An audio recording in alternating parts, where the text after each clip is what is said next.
Um, Let me talk about this month, and let me talk to you about what kind of came screaming out when I was shuffling the spread. So let me see.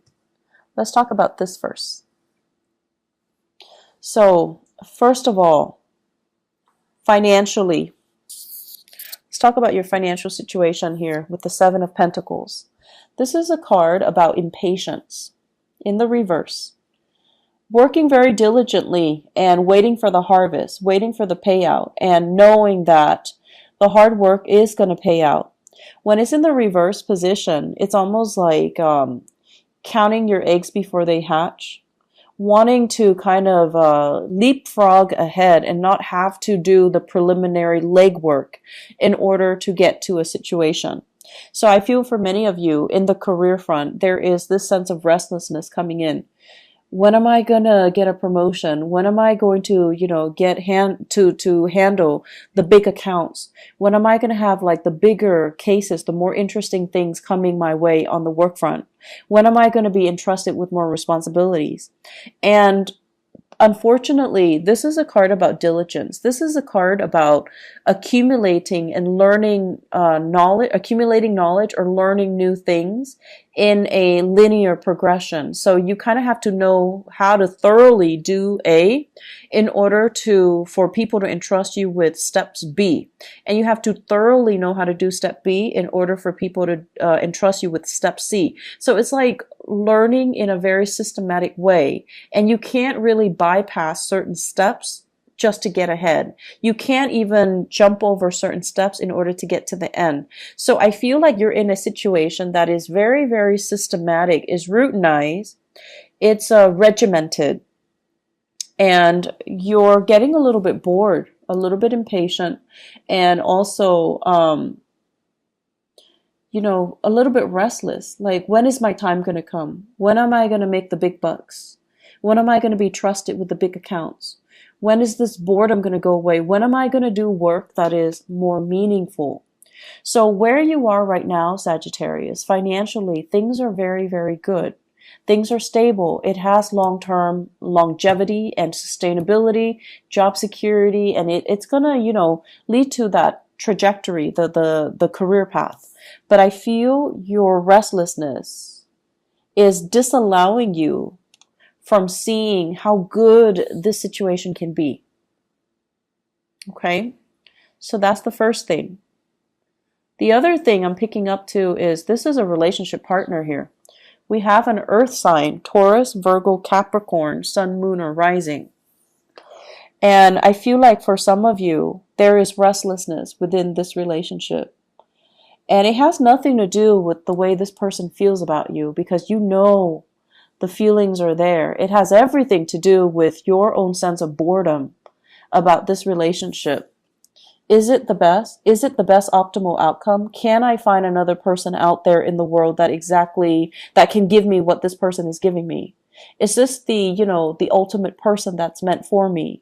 Or is there more to life? Am I happy with my life right now, or am I projecting the dissatisfaction onto my partner? So I feel that element here about some things that you need to sort out internally for yourself.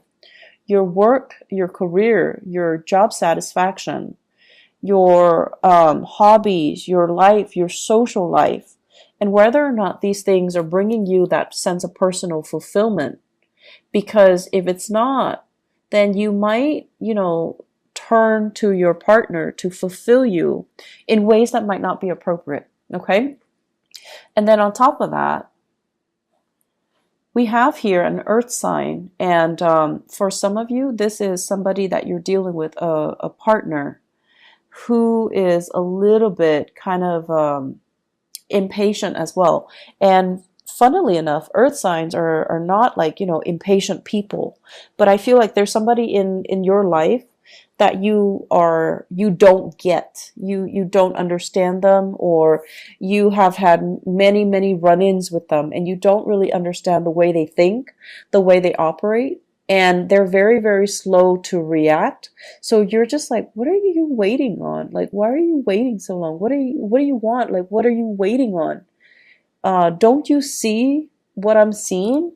So I feel like those are the conversations or the thoughts that go through your head when you're dealing with this person. And you're dealing with someone who is, who stands by and observes. And they don't really take any concrete action. And as a fire sign, you're very end result oriented, and you're kind of frustrated when you're dealing with this person who is not really, you feel, who's not very proactive, okay? But then I also feel as well, on the flip side of that, you have somebody who is very dependable. And the words that I'm hearing is they are a permanent fixture in the landscape. So that means they're there when you need them, okay? And I feel like just don't take it for granted. They're there when you need them. So like they're always there. And when push comes to shove, they are there. And so when something is so, constant in our lives, we tend to take it for granted. And then when something is like always in the background, or it's like a part of the landscape, we take it for granted as well. We think, oh, it's always going to be there. And then when they're not there, that's when you start to really see the impact of their presence, okay? The thing about earth signs in general is that they are very subtle. Their presence is very, very subtle. They're not flamboyant like a fire sign where, they enter a room and the energy changes and everyone notices their entry. They're not like noticeable like an air sign where, they communicate, they talk, and they're like a wellspring of ideas. Earth signs are very, very subtle, and they take care of things usually behind the scenes. They make sure things run well, operations-wise, logistics-wise. And then when they're not there, kind of like with Mercury retrograde, when Mercury is not there, things go awry. And then when this person is not there, things go awry behind the scenes. Things that you take for granted will run smoothly. They go awry, and that's when you start to miss this person's presence. So their subtlety is what makes them so indispensable. And it can be very difficult to pinpoint, or to tell yourself how much you really need this person until you feel the lack of their presence. So I feel that's what's happening here. It's the lack of their presence that will make you so appreciative of all that they have to offer. So that's the first thing. The other thing I want to talk about is this trio. We have a soulmate connection here, and we do have temptation. Two people on either side of you. So I feel Sagittarius, and I don't sense this a lot for you guys, but I feel like this is a very, very, it's a good month, but it tends to be a little bit more emotional than you'd like, okay? So let me talk about this first of all. The Six of Cups is a really, really beautiful card. It harkens back to like a past life energy, and it deals heavily with a situation where somebody can make us feel very loved by making us feel very safe. There's a high level of chivalry associated with this card, where it's like the man giving the woman flowers, the man doing something for the woman. And I know that based on gender stereotypes, this is not always a positive thing, but the way that the card is depicting, it's basically somebody, and it doesn't matter what gender you are, making you feel really, really safe and secure, mainly because they take care of your emotional needs, okay? And this is basically feeling that connection, that's really strong soul connection with somebody. You might not even be attracted to them. You might not even, be sexually attracted to them. But there's something there that warrants looking further into, and there's something there that makes you feel very at ease, very at home, very safe with the other person. And so you're feeling this with a specific person in your life. For many of you,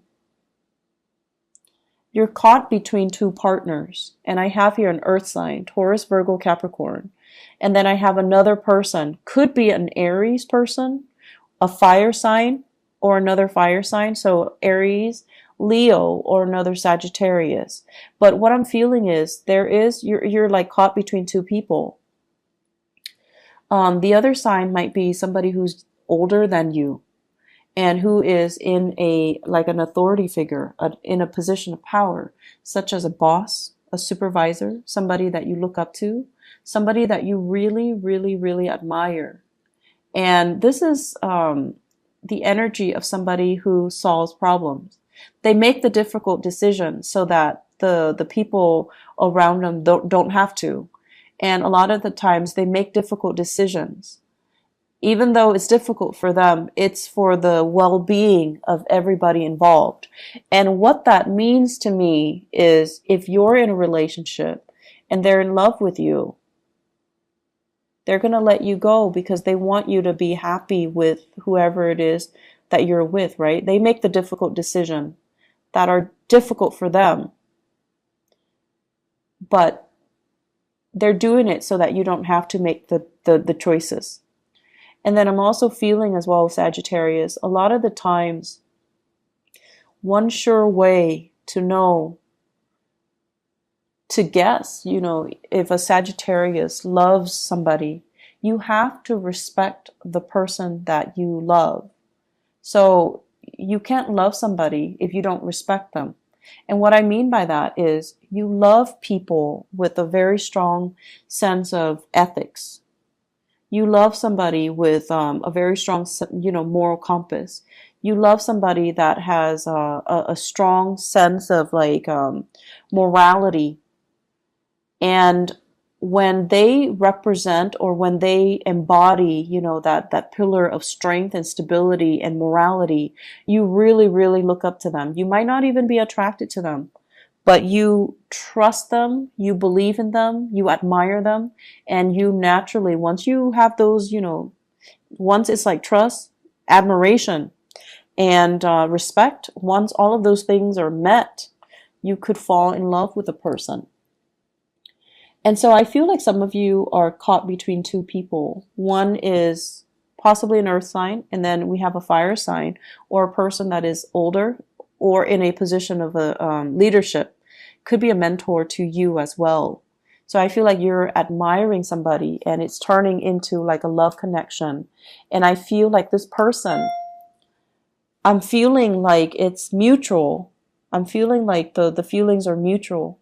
But they're also looking at you and they're like, I wonder if the Sagittarius is single. I wonder if I can make a move on them without jeopardizing the power dynamics in our relationship. And I'm also wondering if they're attached, and whether or not they're attached, I should detach myself. So I feel like we have this love triangle. What I'm also sensing as well is you might be involved with a superior here, and you don't want it to jeopardize your work, okay? So you don't want it to interfere with your career.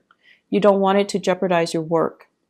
And then I'm also sensing as well, the attraction is really, really strong. It's very hard to ignore. But the two of you, out of that sense of moral obligation to one another, because that's the nature of a soulmate connection. No matter what, you want the best for the other person. And the soulmate connection denotes that, maybe you have feelings for each other, but you're not really doing anything because you don't want it to affect your work. You don't want it to affect, maybe he's married or she's married. You don't want it to affect them in that way. And they likewise are not doing anything about it. They don't want it to affect you. So we have a multitude of scenarios here, but I feel love connection, love triangle, and trying to deny it. Trying to avert your gaze, trying to skirt the issue, trying to avoid them, trying to, not address these things, which is fine. I mean, you're going to do what you need to do to make the right choice based on your circumstance, but you're dealing with another person who's very moral, and there's a big fantasy here. big attraction and big fantasy. And it's really weird because the connection is really soulful, is what I'm feeling here. This is not just, feeling attracted to somebody. If it was just physical attraction, where you have to do something, you have to have them, you have to possess them, then, it's gonna happen, right? But this is like a really strong, it's weird. This is fantasy. This is like, fantasizing about a person, dreaming about a person, thinking about them, and then seeing them, down the hall, or seeing them like call you or text you. This is like almost, that telepathic connection with another person, thinking about them and then hearing from them, or thinking about them and then seeing them in person. And then I have this, which is a lot of seduction, a lot of attraction, and a situation where two people are very like-minded, but also very, very strong-minded. And also this love connection, this soulmate type of a connection, that where you really care about the other person. You don't want to hurt them. They don't want to hurt you. So I'm seeing here a lot of magnanimous energies where the two of you are trying to skirt issues. I'm so sorry for that constant alert. It's my email. So what we have here are energies that you're going to have to maneuver. Try to do the right thing. And, whatever the right thing is for you, do I go with this person that my heart really desires? Or do I stay in this safe relationship because the person is dependable and has always been there for me? But there is a sense of boredom.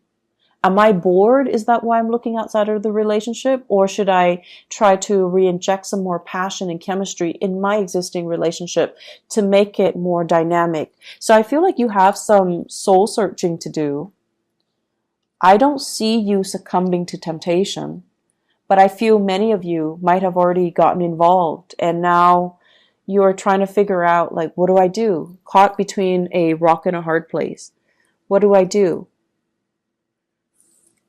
Act on my baser desires, or do I just sit on it and not do anything? So, it's based on the temptation that are presenting themselves. So we have some really deep dilemmas, like spiritual, emotional dilemmas that are in store for you. And Sagittarius, I feel like I can always trust you to do the right thing. I can always trust you to do the right thing. But there are lots of people watching this. So I would strongly urge you, don't succumb to your baser desires, okay? Think about actions and consequences. This is about, the boy who cried wolf, okay? So it's like somebody that craves a lot of attention. When it's in the reverse position, it's like getting negative attention. Okay, so it could be getting in trouble for things, or it could be, soliciting the wrong people. So if you know somebody is married, or if you know somebody who's not available, then don't go for it. Okay. And on the other hand, if you yourself are not available, if you yourself are in a relationship, you don't go looking for trouble. But I trust you guys to do the right thing. And I feel like this is more than ever a big test of your ability to do the right thing, despite all of these feelings that are being triggered here. Okay. Do the right thing, especially if it's in a work environment, for your professional life. So try to make the decisions that will not hurt your professional standing, because that, that's a bummer. Okay. If you mess up a relationship, but also mess up your work sector as well, and your professional image and your reputation as well. So just be careful about that. What I'm also sensing as well, we do have travel opportunities that are going to be coming into the picture. And travel opportunities here, this is news from afar, news from a foreign land, news from, outside of the state, possibly like needing to travel at a moment's notice, needing to travel. It's not even like long distance. And I usually think of this as like over land. Okay. And I feel like the opportunities are presenting themselves, multiple opportunities. They're coming in very fast and very swift. And I feel like you have to wait on decision. You're kind of like in limbo, waiting on the decisions of other people, waiting for them to finalize their plans because your plans are contingent upon theirs. So I feel like you might have to do this with another person. Like, I'm seeing, like, friends, family, somebody in your work environment as well, possibly. If it's like a supervisor or somebody telling you, you have to do this today, and then you have to coordinate with another person in order to bring the plans to fruition. So last minute travels, a lot of shifting back and forth, possibly even further away travel, but I feel like it might be via a land route, okay? I just want you to, really think about, I see your energy as being very, very scattered for this month. Like you're at work and you're thinking about something else. You're thinking about a person. You're thinking about travel arrangement. You're thinking about multiple things. Keep yourself very, very focused. Try to zone out the things that are not within your control at that present moment in time. And then focus on what's immediately in front of you. Both of these cards, the Seven of Cups, distractions, fantasies, and the Four of Cups, not looking at what's in front of you. And so both of these cards are screaming out, boredom and fantasy and drifting away and zoning out and not being focused and making errors and things like that in the work front. So just be really, really careful about that, okay?